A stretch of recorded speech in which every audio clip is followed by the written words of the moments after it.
Hi guys, Chris with Microsoft here with another exciting episode of What's New in Windows Server 2012. Alright, so tonight we're continuing in a segment we've been covering on storage, and we're going to talk about one of our new features added into Windows Server 2012 called data optimization, or more commonly referred to as data deduplication. This is part of the file and storage services piece. So we're going to go in here, role base config, we're going to pick MS2, that's the server I'm working on. We're going to expand out, we're going to look into file and iSCSI services, and you're going to see a little checkbox here for data deduplication. So checking this will also add file server role. I'm going to click next and go ahead and kick that off. If necessary, we'll go ahead and restart the destination server. This role I don't believe actually requires that. So if you're not familiar with data deduplication, there's actually several different ways you can optimize and save space in a file system. One of the things that you've heard maybe before is single instance storage. That would be similar files, or the same file rather, with the same name, same size, same modified date, will be eliminated because there's no sense in keeping multiple copies of that same file. We saw this in some previous versions of Exchange Server. So I send you an email with an attachment. It's going to be in my sent items in your inbox. Well, that message gets bifurcated in the database in some of the older versions of Exchange, where you really don't have to have multiple copies of that same exact file. You can save a little space that way. SANs can do data deduplication. They're usually block level, but this is actually working at the chunk level. So these are variable size chunks, anywhere from 32K up to 128K. These are going to be changing the way the file works. Most files have a single unnamed data stream, and then the head of the file contains metadata. And what's going to happen is it's going to identify chunks of data that are similar inside of the actual payload, or the unnamed data stream. Move those into the chunk store. The chunk store is actually part of system volume information. And I'll show that to you here in a little bit. But before we actually get that deep, we need to actually turn on the data deduplication. But what's important to understand is that files aren't going to be stored on a volume that is enabled for deduplication as independent streams anymore. They're replaced with stubs that point to data blocks. Think of custom reparse points. The data blocks are just in a chunk store that's in system vol, information in the root of the drive. This is per volume. There is no database per se that actually talks about what files have been deduplicated. Because we're just using common reparse points, these part of NTFS, it's just part of the way NTFS works. Even if I lose the operating system, if C drive were to become obliterated and I had to completely reload the operating system, when a new version of the OS is reloaded and we come back, the deduped drive that's been enabled for this is going to not lose any of that deduplication because the operating system still understands it. Now, to continue to dedupe that drive, we're going to have to put this feature that I just installed back on and reconfigure it. But we won't actually lose the data. The other cool thing about just using this method of deduping files is you're going to back up optimized, and you're going to restore optimized. Another thing that's interesting is that when we move these into the system volume information folder, which is really hard to see, by the way, I can go ahead and view and then say hide protected OS files. The system volume information, oops, I need to also show hidden files. This folder is a special protected folder that will have things like VSS in it, and a handful of other technologies keep their stuff here. Oops. Because we're just using standard NTFS, though, it's going to be able to recover from any kind of a disaster. Those chunks that are being stored in the system volume information are also going to be compressed for further optimization. Now, before I get any further, I have to give props to my very close friend and colleague Brent Caskey, who assisted me with the build out of the entire storage module and everything that we've talked about, from the iSCSI targets and storage management and now data deduplication. He's helped me tremendously out with all of this. He's been a great help over the years in a lot of different projects. But this is a lab that he actually created in a project that two of us worked on. So anyway, what I want to do is take some of these files that Brent created for me and look at their size. So we've got a size and we've got a size on disk, and they're about identical right now. And if we were to look at these files themselves, there are really not a lot in here. They're just kind of empty files, but they are taking up disk space. All of them, however, are pretty much the same as far as what's in them. So this is a perfect example of a great deduplication scenario where we could save a lot of space. Where you have a lot of user documents, you're going to get a lot of duplicated data, and user documents is really the focus on this deduplication thing. All right, so we're going to be looking at the disks. These are all our little volumes here, and I should look at the volumes actually. We have this name deduplication. That doesn't make it actually deduplicated at this point in time. What does that is we just right click on a volume, and we're going to configure data deduplication at the volume level. So we're going to get some questions that it's going to ask us here. So we just enable data dedup. How we set this up is up to our business needs. So deduplicate files that are older in days than, let's say, in our case, 1 maybe.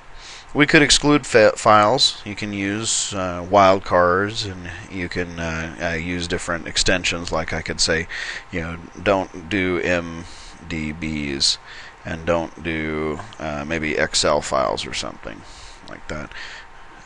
So those would be our exclude field filters that say do not deduplicate those. We could also exclude folders, even though we are enabling this at the deduplication is at the volume level. I could actually exclude a folder from being deduplicated inside of that. So if I had maybe some databases or some virtual machine VHDs, which really wouldn't be a good target, database files wouldn't be a really good target for deduplication.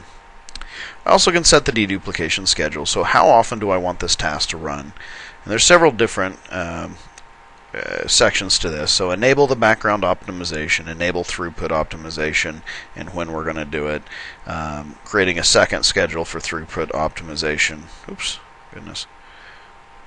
Which, as you can see from the description, during this specified period of time, we would run data dedup at a normal priority and consume the resources required to maximize the performance, whereas anything else would be going with background optimization. By default, we have background optimization turned on. So we're going to go ahead and accept the defaults for this here. Let's see if I can get it where it'll appear on the screen properly. This is another example of when I'm going to have to actually change the screen resolution to be able to get this on where it'll all fit. So, deduplication schedule, looking for the OK button here, which is difficult to do when we're not in the 1024 by 768. People don't typically run at 800 by 600, but I'm doing that to make your YouTube video. Oops, wrong button. List all modes. I'm doing this to make the YouTube experience just a little easier for folks. So there we go. So paused the video and I pulled that over to 1024 by 768. Now we're jumping back. All right, so now we have enabled deduplication for our Z drive, and going to our wizard here, we click OK. So this is done. We go back to Server Manager. We're going to see that the deduplication rate is currently at 0%. Well, that's because we haven't actually done anything with this yet. This will happen automatically, so patience counts. But for those of us who are not terribly patient, we could Windows key X, and then we could go into G, hot accelerator key for computer management, and then I can go into the task scheduler, because that's where all this came up.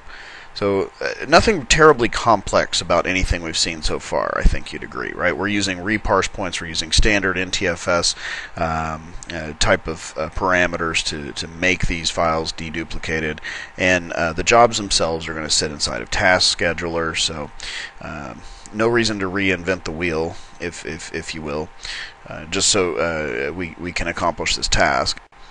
But anyway, so we're going to find this little folder called Deduplication. We're going to find that 3 tasks got created. So those are the same things that we saw in the wizards. We've got a couple of things that we can see here: the background optimization, weekly garbage collection, and the weekly scrubbing. Alright, so and we can tell by reading through, and I'm going to go ahead and turn off the panes, get ourselves a little bit of screen real estate here. So you can see I've turned off the console tree and the action pane so that I can see this a little better. And just reading the descriptions here, this runs the data duplication garbage collection on all the volumes. The weekly scrubbing runs the deduplication across the volumes. The background optimization, that's what we want it to get to run right now so that we can actually get this thing to kick off. So I'm going to go ahead and kick this off. I'm going to get this thing running its optimization right here and let it go out and see if it can save some space on that volume. So the other 2 jobs that are listed here is the scrubbing. So data dedupe has a built-in data integrity type feature. It does things like checksum validation. It does metadata consistency checking. It's got built-in redundancy for metadata. Really popular chunks. If you had a chunk that actually links to, say, 70 different files, well, the loss of that one chunk would lose 70 files. So it's more of a ratio where it's looking to find really popular chunks and then create additional copies, so the loss or corruption of one chunk doesn't cause us to lose all of those files. As long as we've got a couple of chunk copies, then we can always pull it from the other copy, and so it's got the capability to pull that back. So it runs a data integrity scrub every once in a while, as you can see by default once a week. Garbage collection, on the other hand, this weekly garbage collection that's running is a job that processes the deletion or modification of any data on the volume. So the data chunks that just aren't referencing anything anymore get deleted. So it's just a kind of a cleanup process. And these 3 seem to manage the whole process fairly well. If I jump back over here and look at DD again and look at some of these files, right-clicking and go to Properties, you can see that we've gone from being meg on the size to size on disk being a mere 4K. And if I were to go through and look at these other files, I'd see similarities across the board on all of that. And that, in essence, is how the deduplication bits work on Windows Server 2012. And again, personally, I find this to be a good positioning for third-tier type storage, your user's documents. This isn't something that I would really be positioning personally for a customer to go out and try to dedupe their VHDX files on their virtual machines or their SQL databases. Really, this is really for deduping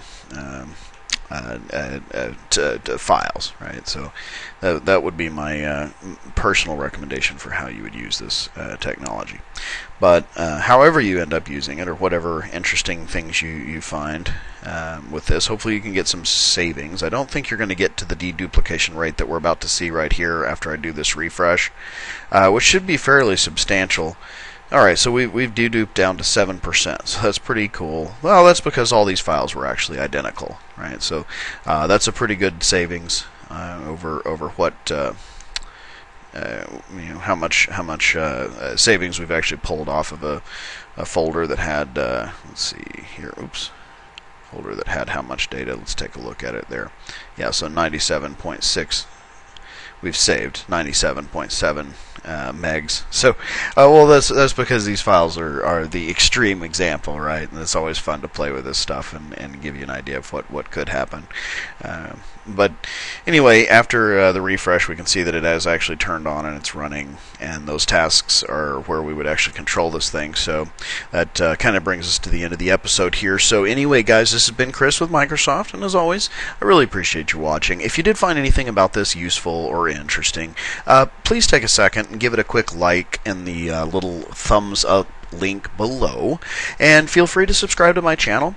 Also, my blog is at 9z.com. It's real easy to remember. It's just the last number and the last letter .com. That's got links to my Facebook, my LinkedIn, my Twitter. So again, thanks a ton for listening, and I'll see you guys in the next episode.